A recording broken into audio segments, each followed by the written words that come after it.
Thank you for joining me today for this conversation with leaders from across the technology industry. I'm joined by William Reeve. Thank you for giving up some time and chatting to me today. Thank you, David. Nice to be here. Look, by way of introduction, if someone is not familiar with you, you're an entrepreneur, you're CEO of Goodlord, but you were there at the very start of LOVEFiLM. You've been a non-exec director of a number of different firms. I guess as a way of introduction of all of those firms and all of those experiences, what's been the most exciting or challenging to this point? Or is that today? Is the environment we find ourselves in today the most challenging and exciting opportunity that you've discovered along the way? Look, I think there's no question that the pandemic has created challenges the likes of which I've certainly never seen before in 20 odd years in business. I had my entire DVD warehouse burned down one night at LOVEFiLM. That was a pretty challenging experience as well, but I don't think that's quite the sort of challenge you meant. No, I can imagine that would have been stressful, but this is a fairly unique set of circumstances, I suppose, that we find ourselves in. Yeah, it certainly is, and it's not played out as any of us expected at any point. It's just been very, very difficult because there's just been so little visibility on what to expect next. Look, the first thing that I wanted to ask you, you've been, as I said, a non-exec director on a number of firms. You've been involved with Nutmeg, with Graze, you're a serial entrepreneur, you're an angel investor. The industry is seeing an explosion in the number of IPOs at the moment. I just wondered what you kind of felt that was telling us about the tech sector right now.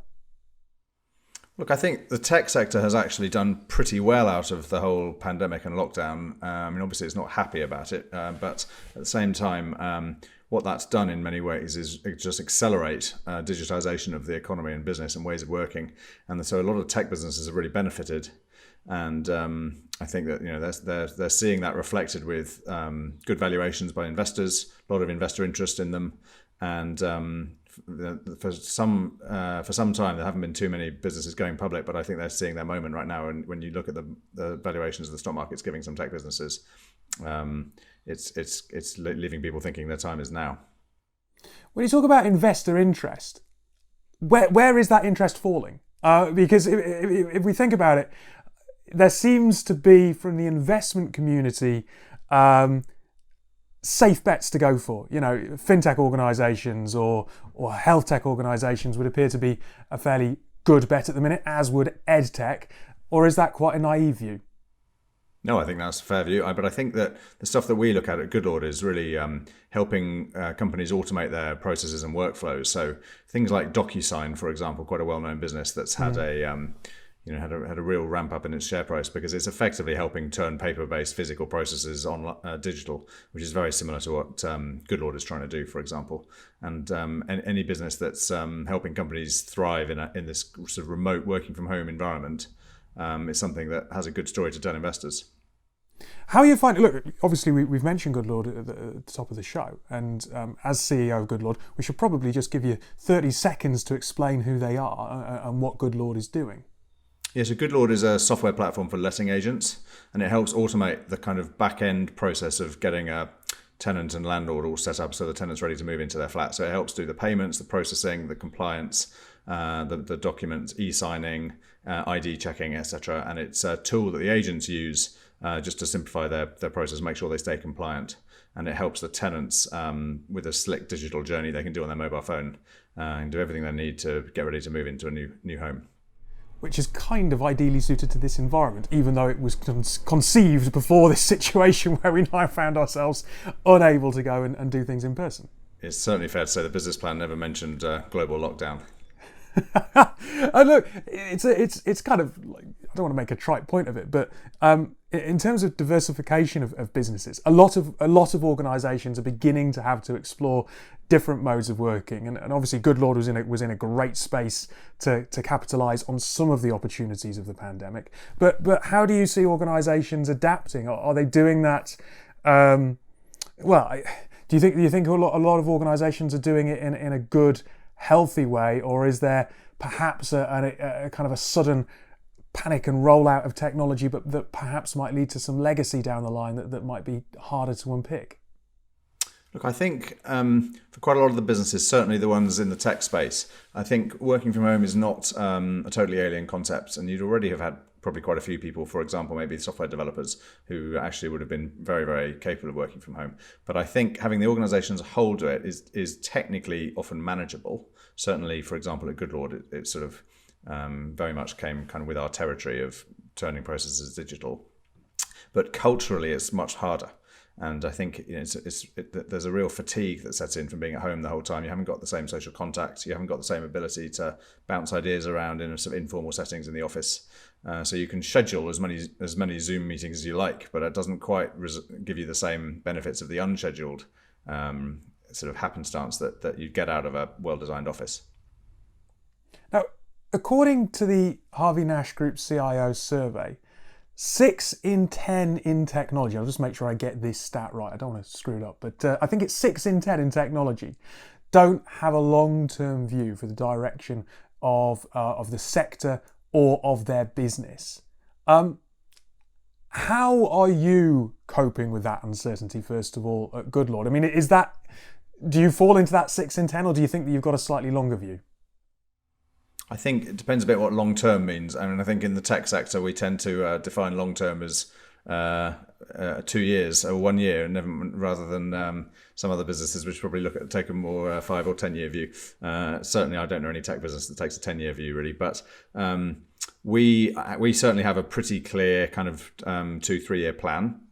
But at the same time, it's the old adage, isn't it, that no plan survives first contact with the enemy. And I think we know we have to stay flexible and resilient, and we have to be adaptable, whatever the pandemic and the government and market circumstances throw at us. So the plan is a guide, but not a formula. You said there, what's your, what do you class as long term? Has what you class as long term changed during the last year or so? I suppose 2 years might seem like long term. That might seem like a different era now that we've suddenly find ourselves kind of with rule changes all the time coming from government and there being that uncertainty. Yeah, I actually think, David, I don't know that long term has changed in my mind. I mean, we know at Goodlord, for example, that we need more scale, and that this sort of scale we need to succeed hasn't necessarily changed. We're probably getting there, if anything, a bit faster than we first planned, because the sort of push to automate and digitize things has helped us accelerate. But I think long term is kind of when you see digital technology becoming commonplace in an industry, and I think our sort of general thinking on that and the timeframes of that haven't changed, haven't step changed. They've accelerated a bit, but it's still some years before some of what we see becomes the norm. You did mention government a minute ago. Certainly, I don't want to get into any kind of political points on the government's handling of this, but there is that point around regulation. And I suppose you're dealing with an industry where there have been changes of regulation, and I suppose there's been some uncertainty around that. What do you think government can do to help tech from a regulation point of view? Is it doing enough?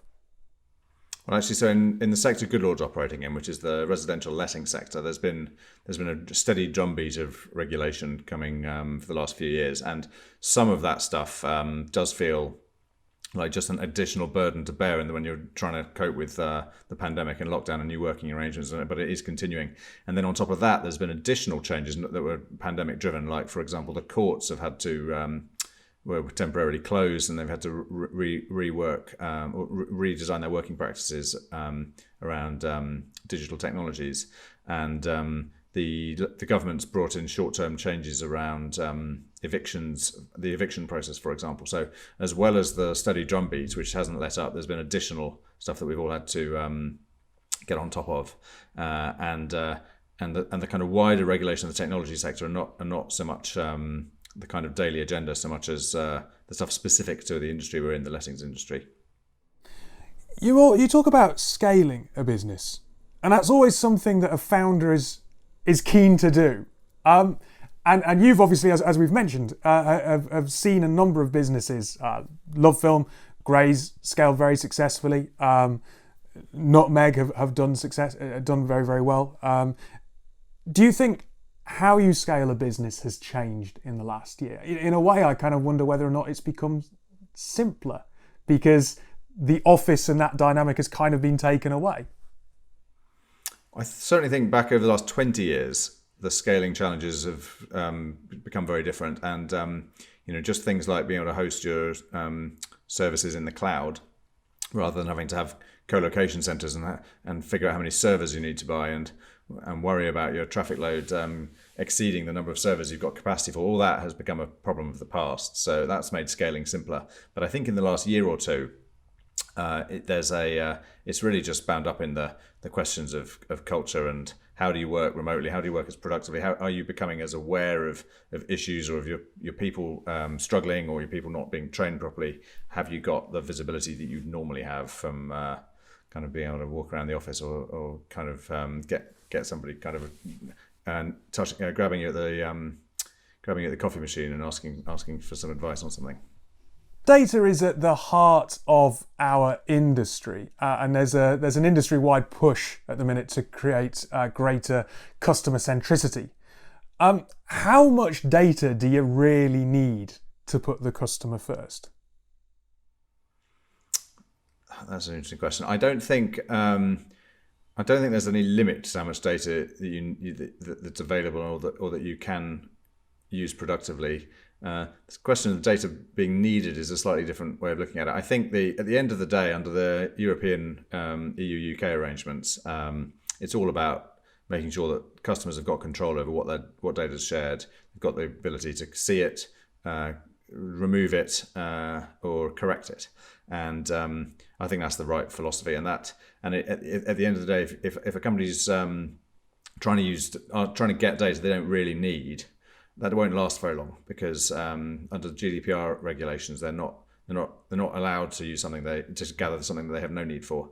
And if the customer doesn't see the reason that they need it, then they're unlikely to give consent. So I think that it really comes back to how useful is that data and how much benefit can you show the customer from the data that you're asking for.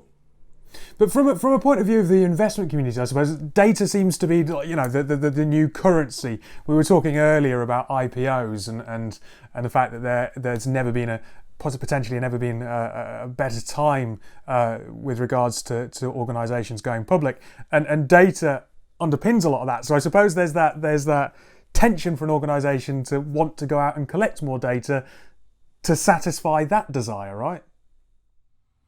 Yes, although I think data is one of those things that, it's got a motherhood and apple pie quality to it. A lot of people who talk about how valuable the data is, but they're not necessarily selling the data in a tangible way you can see on their financial statements. But in something like Goodlord, for example, we're helping tenants move home. So the sort of key information we've got there is when are they moving, where are they moving, who is this tenant, and that's that's pretty fundamental. But it's not like we've sort of we need sort of some spy in the sky or CCTV cameras or anything like that. It's just about who are you and where you're trying to move and when's that move happening. When you know that, puts you in a fantastic position to help them say, well, actually, you're probably going to need broadband in that new place, aren't you? And actually, have you thought about cancelling all the, have you got any insurance policies and things that you need to cancel? We can help you with that. And we can probably help somebody's got to tell the council that you're moving in and moving out. Can we help you with that? And this is not rocket science. It's just taking some pretty straightforward information and making it easy for people to share it as they're obliged to share it. For example, the council, they need to notify the councils, or that in a way that makes their life easier, because suddenly you can say we can fire you up with kind of Netflix for your first night in that new flat with just 1 or 2 clicks. You don't have to fill in any extra forms. You've already given us all the information that we need to help you do that. So it's not. I'm coming at this from a pretty sort of elementary level, I think, but the elementary level is often where the most value is.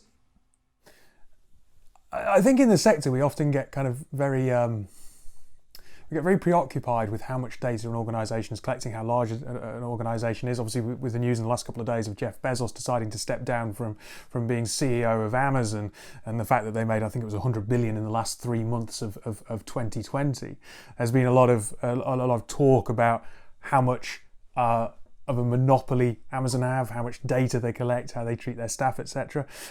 With regards to data and how much data these organisations are collecting, and particularly when we think about big tech, do you think the average person on the street really cares so long as they're getting a service? I mean, Apple are creating new advertising information, I think, into the new versions of iOS.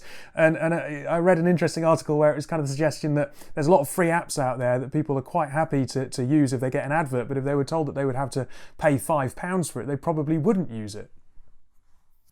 Yeah, I think it's hard to generalise here. I think it's easy to create scaremongering stories.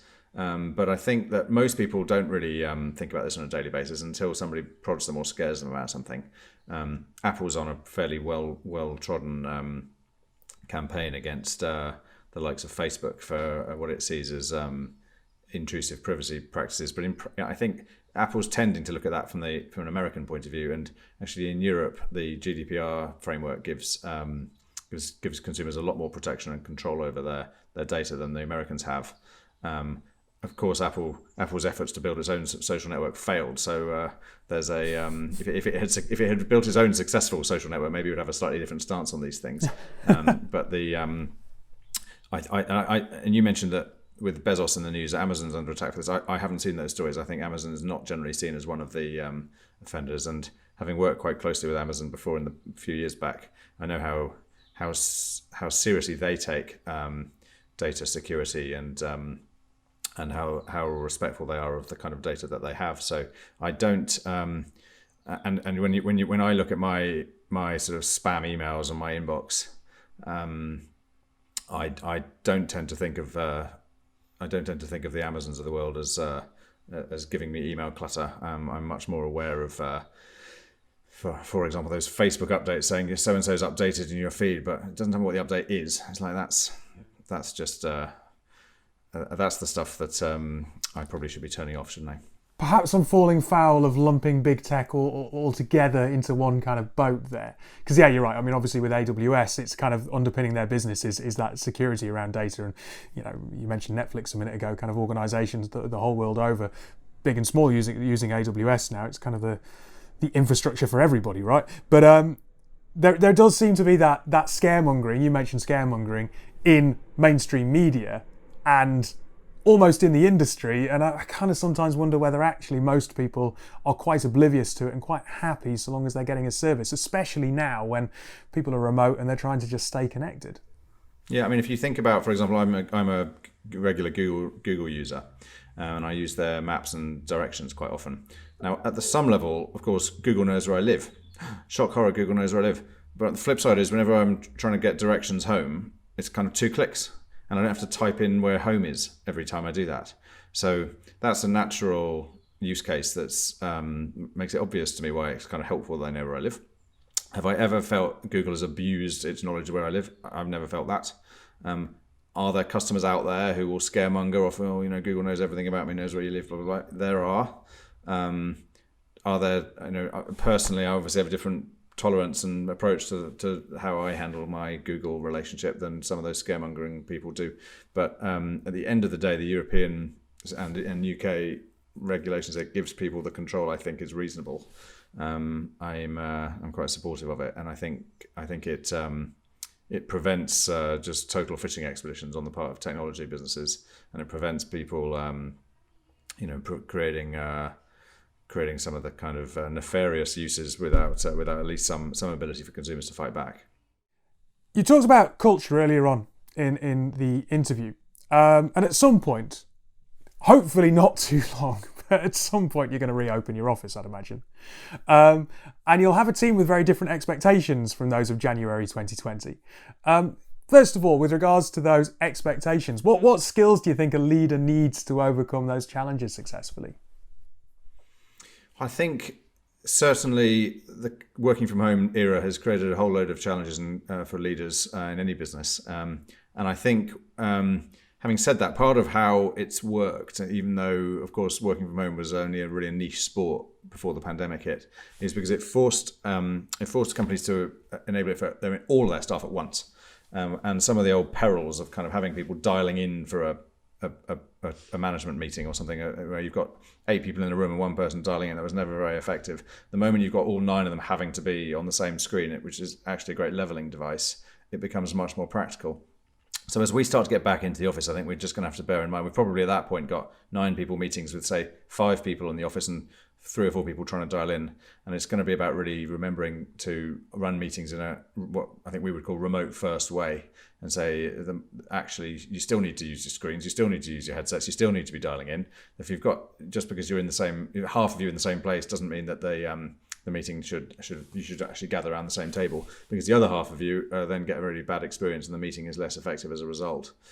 So I think I'm seeing, working from a sort of, when we get back to the office and we're allowed to return, I'm seeing that as helping for the unstructured social side of work. But I actually think that the kind of scheduled things, the meetings that are in calendars and things, are probably going to stay a bit more remote-like than people appreciate. Or certainly as at our workplace, where we've been recruiting people who, even though they probably could come into the office in London, they want to continue to work from home at least some of the week.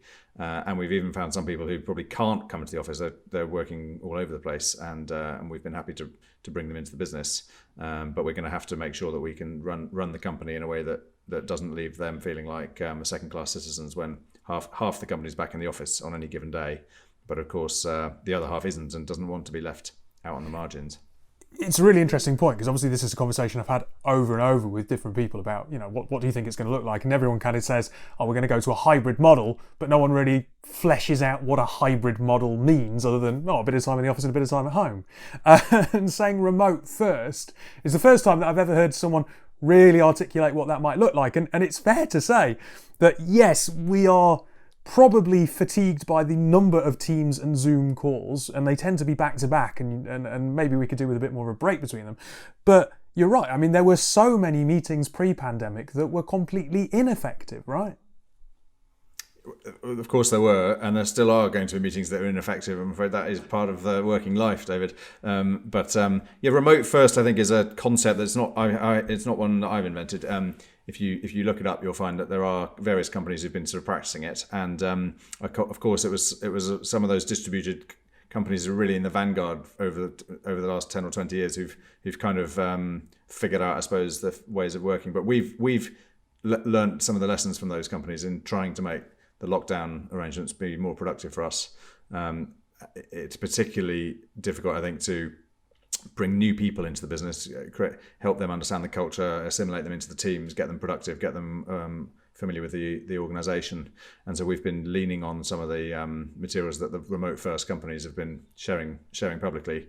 And I think we're going to be operating in a remote first way,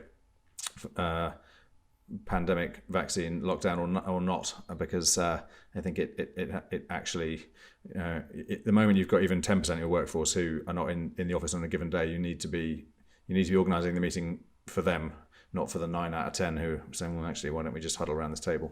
Now, you touched on a really interesting point there, of course, because so many organisations have now hired staff in this period. They've had to. And I suppose those new staff will have very different expectations, perhaps, to some of the legacy staff. And if I think about my own organisation, you can hear people who've been at the organisation for quite some time saying, it'd be great to do X, Y, and Z, and taking it for granted, when I suppose some of those new members of staff will have a very different set of opinions.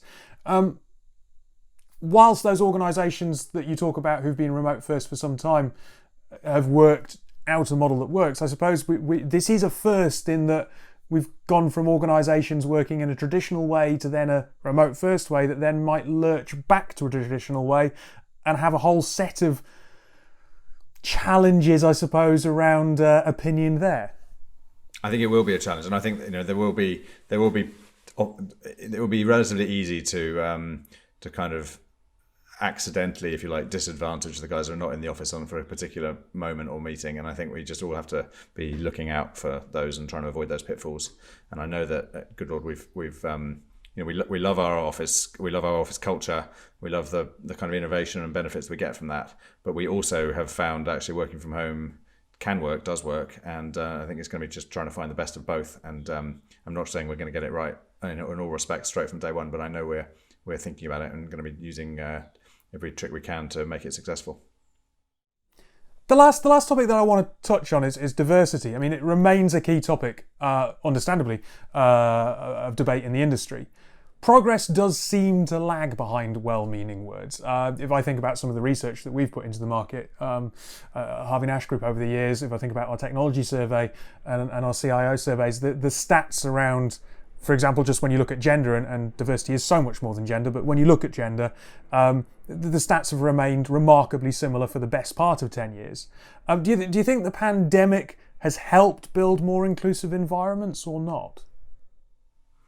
I think I don't know. I don't have access to the sort of data that Harvey Nash would have on this stuff, David. But I think that I've certainly seen a couple of instances where, there have been much more, if you like, short-term urgent problems to solve than perhaps the sort of the diversity agenda allows for. So, when you're busy trying to work out how you work from home, or what you do when you're being expected to work from home and you've got childcare issues to deal with, or how you socially distance in a way that feels safe, or if you are working in an office or a store or a restaurant or something, how you do that in a way which feels safe for you and your family.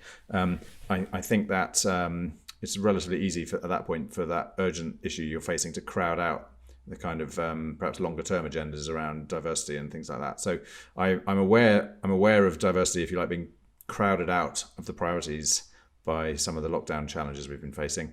I don't think, having said that, that's the end of the story, because actually one of the other aspects of lockdown, certainly for some companies, is they've been able to recruit talent who they probably wouldn't have had access to before.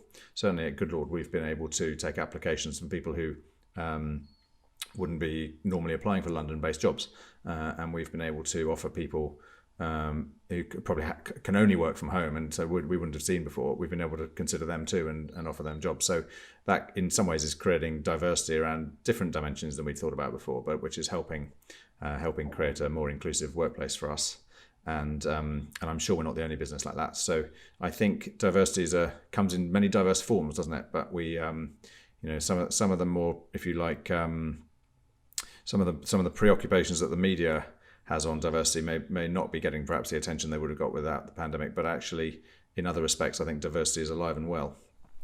It's funny because what you're saying there, you immediately think, right, great, we can hire people from possibly disadvantaged communities, possibly, you say that wouldn't have thought of London simply because London is expensive. I come from the northeast of England, from a coal mining community. The idea of London rents for many, I think of my friends at school, are just staggeringly preposterous. I mean, they are staggeringly preposterous for the most part. They're going down, David. They're going down. I know. But it does raise an interesting point that, yeah, you can hire from anywhere around the country, but not everyone necessarily has access to stable internet connections, and that's kind of a prerequisite now for doing jobs when we're all at home, and it's something that I certainly take for granted and shouldn't. Do you think it pushes up the agenda, the idea that access to the internet is a human right, is something that everybody should have access to, regardless of their circumstances? I think you're touching on something really important there. I think these days, if you've not got access to high quality connections, telecoms infrastructures, you are at a disadvantage. And I think particularly that's noticeable in the education space. And I think the digital divide amongst school kids, between those who've got sort of high quality home environments with space to concentrate, good internet, plenty of tech devices available, have got a massive advantage over kids who kind of there's no space at home. They're all sharing one device. The internet doesn't really work properly. That's potentially going to be really affecting of their life chances. And I think that's a real issue for policymakers across the board, not just in the UK. Look, William, it's been an absolute pleasure to speak to you today. It's really interesting to hear your views on a number of different topics that are facing the sector right now. So I appreciate you giving up some time. Thank you, David. Well, nice to chat. I wish you well. Some very important topics we're all grappling with, and hopefully we can help solve them together. Absolutely.